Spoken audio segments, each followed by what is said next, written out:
Dan pemirsa, kita coba kembali hubungi Mbak Rahmi yang berada di pemakaman Raden Ajeng Kartini di Rembang.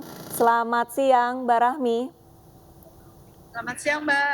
Oke, Mbak Rahmi, untuk agenda hari ini apa saja nih dari teman-teman komunitas Mbak Rahmi?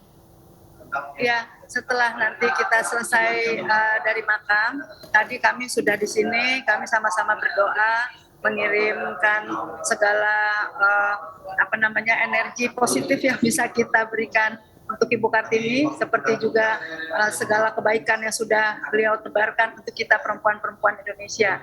Setelah dari sini kami akan ke Museum Kartini. Di museum itu kami ingin melihat apa saja peninggalan-peninggalan Kartini, karena di sanalah kita bisa melihat langsung berbagai hal yang sudah dilakukan Ibu Kartini, termasuk buku-buku yang beliau buat.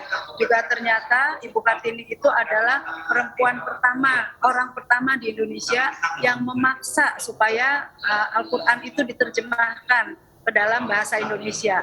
Kemudian diterjemahkan dengan huruf Arab, karena ternyata dengan huruf Arab itu mereka berharap supaya orang-orang Belanda tidak marah, gitu, karena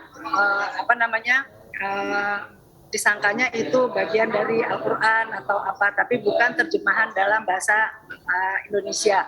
Nah, nanti di Museum Kartini kami ingin melihat apa saja yang sudah dilakukan Kartini, fasilitas-fasilitas apa aja yang waktu itu dipakai oleh beliau untuk mengajarkan anak-anak Indonesia, terutama perempuan-perempuan pada saat itu, menjadi perempuan yang lebih pintar.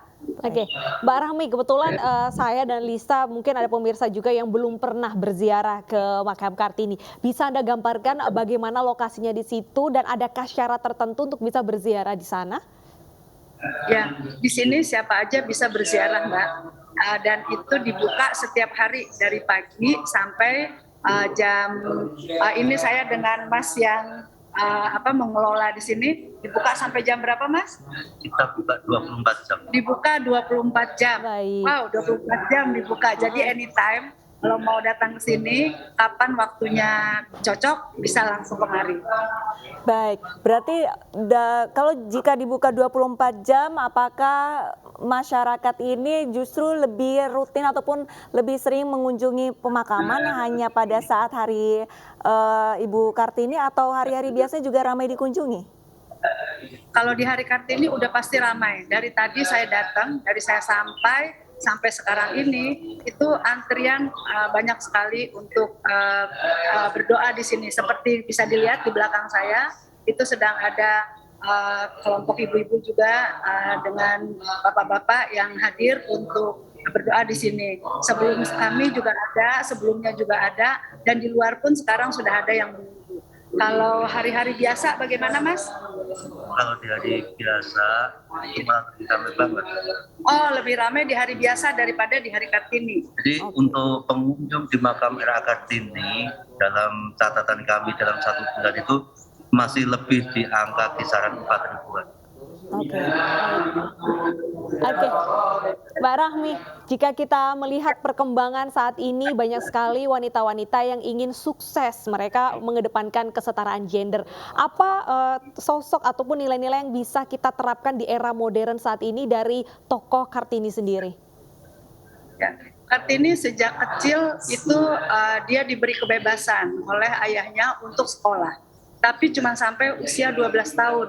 Setelah itu karena sudah haid, perempuan pada saat itu kalau udah haid itu harus dipingit di rumah, tidak boleh keluar rumah lagi, dan artinya Ibu Kartini tidak boleh sekolah lagi juga.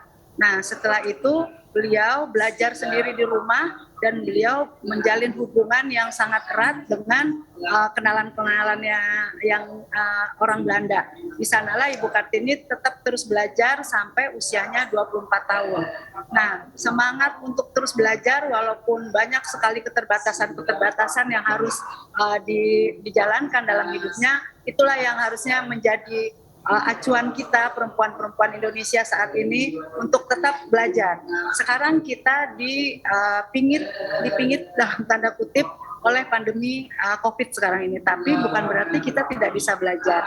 Banyak hal yang bisa kita pelajari, seperti juga ketika Ibu kita Kartini mempelajari banyak hal ketika dia masih kecil dulu. usia 12 tahun Kartini belajar menulis sampai akhirnya bisa menulis buku.